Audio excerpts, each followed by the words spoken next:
Hi there. Welcome to the Imperfect Profit podcast for women who wonder. Frankly, as we go through life, I'm sure we wonder about a great deal. First as little kids, then as adolescents, then as young women, then as transitional women. What are we calling ourselves these days? And then you get to this point in life, or my point in life, when you're postmenopausal and wondering what's next. Wondering if the parade already passed you by. Join me, Wonder Wendy. I'm going to be your host as we talk about some of these unique challenges that face women today in a new millennium, going through menopause and trying to live a rich, full life. There might even be a few men and younger women that want to listen in too. That's okay. But there's a roller coaster and we're all on it. And I'm going to be your guide to help you figure out when you should close your eyes, when you should hang on, and maybe we'll explore some ideas for what works for you if it doesn't work for me, or vice versa. So join the conversation, pick up your favorite beverage, and we'll talk to you soon. Welcome to the Imperfect Prophet. Hey there, everybody. I am so happy to be sitting down with you again. I have my coffee. And I hope you have a beverage because, as you know, everything is more convivial when we share a beverage together. And this episode is for anyone who has ever rolled their eyes or had somebody roll their eyes at you. Because some things deserve to be protected, not because they're old, but because somebody learned a lesson the hard way long before we arrived. Now, we've talked about this a lot on this podcast. I know it's a story as old as humanity itself. If there had been just a little more dialogue in the Bible, I can almost imagine Adam and Eve looking at their boys, Cain and Abel, and with exasperation saying, "Kids, what's the matter with kids today?" Every generation seems to ask the same question. The older generation looks at the younger one and wonders, what are they thinking? And the younger generation looks back and wonders, why did they ever do it that way? And neither question is new. And somewhere in the middle, well, that's where the wisdom lies. And last week at a baseball game, a young man made me wonder if I'd been leaving out an important part of that conversation. Now, this was as the team formerly known as the Oakland A's, and now the Las Vegas Athletics. I have trouble keeping up with the name changes. They were challenging the Arizona Diamondbacks at Chase Field, and one of the A's players fouled a ball directly onto his person. Now, this happens from time to time, almost at least once a game, right? Foul balls seem to have a mind of their own. They sometimes rocket into the stands, which is why they tell us to keep an eye on the game, because despite the nets, sometimes they go up and over. But more often, though, they come screaming back towards the catcher or the umpire, or, as in this case, onto the batter himself. And that's one of the reasons baseball players wear so much protective equipment: helmets, shin guards, elbow guards, batting gloves. The catchers and umpires wear even more. And over the last century and a half, baseball has slowly figured out where people tend to get hurt. Well, back to the player. He collapsed face down onto the ground. He was clearly in a tremendous amount of pain. And after several minutes, the trainer helped him back to his feet, but he was still a little bit hunched over. Remarkably, this kid stayed in the game. He finished the at-bat, got a hit, and even remained on the field for the rest of the inning. Now, the next day, we learned that he had been taken to the hospital for emergency surgery that night to repair a testicular rupture. If you're a man listening to this, I suspect you just winced. You may have even crossed your legs in a purely instinctive act of self-preservation. The women listening probably winced too, but not with quite the same level of empathy. Now, I was still cringing every time I thought about those words, testicular rupture. and I assumed the story was over. It wasn't. The next day, at another game, another baseball fan casually mentioned a little fact, maybe a rumor, that completely shifted my thinking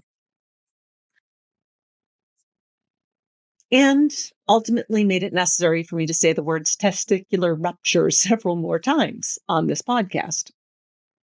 Several more times than I ever expected to say it, which would be exactly once. Anyway, what this fan said was a lot of the younger guys don't wear cups anymore. They think they're old fashioned. Woo! Old fashioned. We're talking about safety equipment, not stirrup socks or wool uniforms. Safety equipment, people. And according to everything I've read, this young man's recovery is expected to take months. If he has a wife or girlfriend, she's going to have some spare time to pick up a hobby. And all because he thought a piece of protective equipment was old-fashioned. And that's a piece of equipment that previous generations considered essential. How did that become optional? Honestly, I was so blown away that I couldn't believe it. And then I had one of those moments. I thought, well, there's a podcast episode. But before I started talking into the microphone, I started asking questions. I reached out to a friend who's a minor league baseball coach. Tell me this isn't really a thing, I said. Are players actually choosing not to wear cups? His answer? Absolutely. He told me that not only was this player not wearing one, but many of the younger players choose not to. Why? They're uncomfortable, restrictive, and then there it was again, old-fashioned. That word just kept showing up, and every time I heard it, I became a little more agitated. How does something go from being considered essential safety equipment to something people decided they don't need anymore?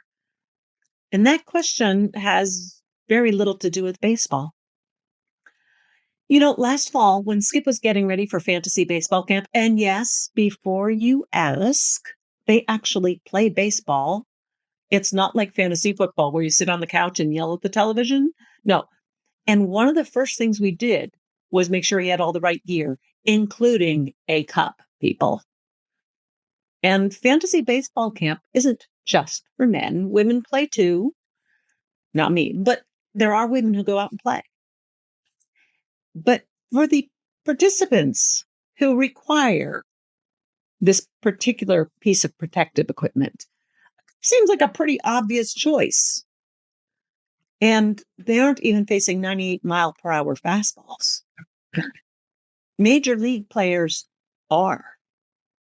And when a pitch traveling 98 miles per hour comes screaming off the bat, even as a foul ball, it carries incredible force.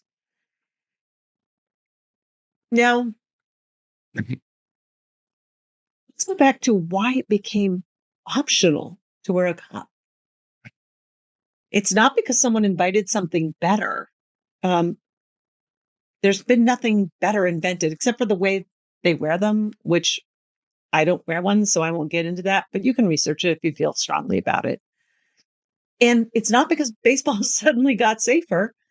And judging from what happened that other night, baseballs travel at incredible velocity, and the family jewels are still worthy of protection. There's a joke that's been floating around the internet for many years. It's usually attributed to Betty White, although she repeatedly denied ever saying it. The joke goes something like this. Why do people say grow a pair? Those things bring a man to his knees the moment they're hit. If you really want to be tough, grow up. Can we say it? Vagina? It's funny because there's more than a little truth hiding inside that punchline. Whoever decided that growing a pair is a universal symbol of toughness might want to revisit that decision. But While we're on the subject, something else struck me.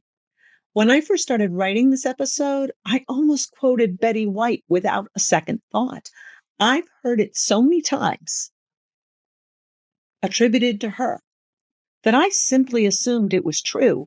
And then I did what I always do and what I encourage all of you to do. I checked, and it turns out she never said it. And suddenly there was lesson number 2 for this podcast. That's how myths get passed along. Misunderstandings happen because someone repeats something they sincerely believe is true.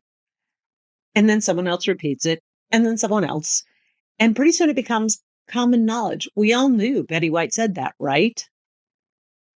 And honestly, the internet didn't invent this problem. They just kind of put it on steroids. It goes so much faster now. And maybe that's another reason to stay curious. Curious enough to verify, curious enough to wonder, and curious enough to change your mind. It's important we keep asking, how do we know that's true? In our house, we call it consulting the oracle. Whenever one of us confidently announces some fascinating fact, the other inevitably asks, "Did you consult the oracle?" And very quickly, a phone or a laptop comes out to verify. In other words, did you look for the background? Did you verify it? Did you make sure it wasn't just another story that had been repeated so many times? It started to sound like the truth. Because sometimes the things we inherit are wisdom, and sometimes they're just really good stories. Now, if you've been listening for a while, you know I'm usually the first person to encourage you to question conventional wisdom. Because, just because we've always done something a certain way doesn't automatically make it right. I still believe that. But this baseball story reminded me that the opposite isn't automatically true either. Just because something feels old-fashioned doesn't automatically make it obsolete. Every generation thinks it knows better than the one that came before it. My generation certainly did. We questioned our parents, who probably questioned their parents. We rolled our eyes at plenty of things they considered common sense. I distinctly remember thinking my parents were hopelessly out of touch when it came to sex and relationships. Never mind the fact that they had somehow managed to create 6 children. Clearly, they couldn't possibly know what they were talking about. Funny how certainty looks different in the rearview mirror. Oh my gosh, would 16-year-old me roll her eyes at 60-year-old me? Some of the ideas we reject deserve to be left behind. Others, you know what? Maybe our parents weren't as clueless as they thought. I've seen my daughters roll their eyes at me. And I have to admit, that's a little disorienting. After all, I think I'm pretty cool. I try to stay in touch. I've lived long enough to learn a few things the hard way. And much as I wish there was an easier way, those mistakes have been some of life's greatest teachers. And I'd like to think some of those lessons might save somebody else a little bit pain. Like needing emergency surgery for a testicular rupture. Ugh. It's funny what we choose to resurrect. Some things become vintage, others become obsolete. Apparently old-fashioned depends entirely on what we're talking about. If it's an Esprit sweatshirt from Costco, suddenly it's vintage. If it's a cassette tape, it's retro. If it's shoulder pads, oh, I love shoulder pads. Give it another year. I bet they're going to come back. Makes the waist look smaller. I swear by them. Anyway, every few years, another generation falls in love with something we remembered from the first time around. Fashion always seems to find its way back. But wisdom? I'm not so sure.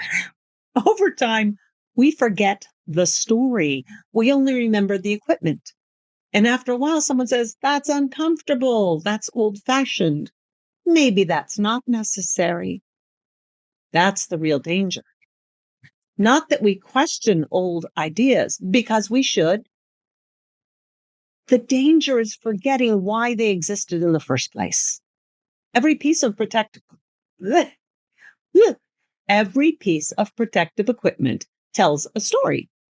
Somebody got hurt badly enough that someone else said, "Hey, let's make sure that never happens again." The next time you hear someone call an idea old-fashioned, or catch yourself saying it, because, even at this age, we still say it sometimes, try asking one more question. What problem was this solving? Maybe the problem disappeared years ago. Wonderful. It's time to move on. You've solved that. But if the problem is still there, maybe there's an even better solution waiting to be invented. But dismissing the old solution before we found the new one, that's a gamble. You might end up having emergency surgery. Sometimes we just forget the story. And that's true in baseball. It's true in life. And maybe that's one more reminder that before we throw something away, it's worth asking whether we're getting rid of outdated baggage or quietly throwing away a lesson somebody else paid for. So until next time, keep wondering, step out of your comfort zone, but have the right protective equipment, and stay hydrated. We'll talk again next week. Like what you heard here today? Then we should be friends. I suggest you join my Facebook group. It's a good way to connect. We can have a conversation. Ask me questions, whatever you want to do. It is called the Wonderful Bucket List Life. That's Wonder-Full Bucket List Life. Be a bucket lister and join me on this adventure. Or you can go to my webpage, which is Wonder Wendy and Friends. Join the mailing list, learn about the book I wrote, adventures that are coming up in the future, and other podcasts. I look forward to talking to you soon, and stay hydrated. Have a great day.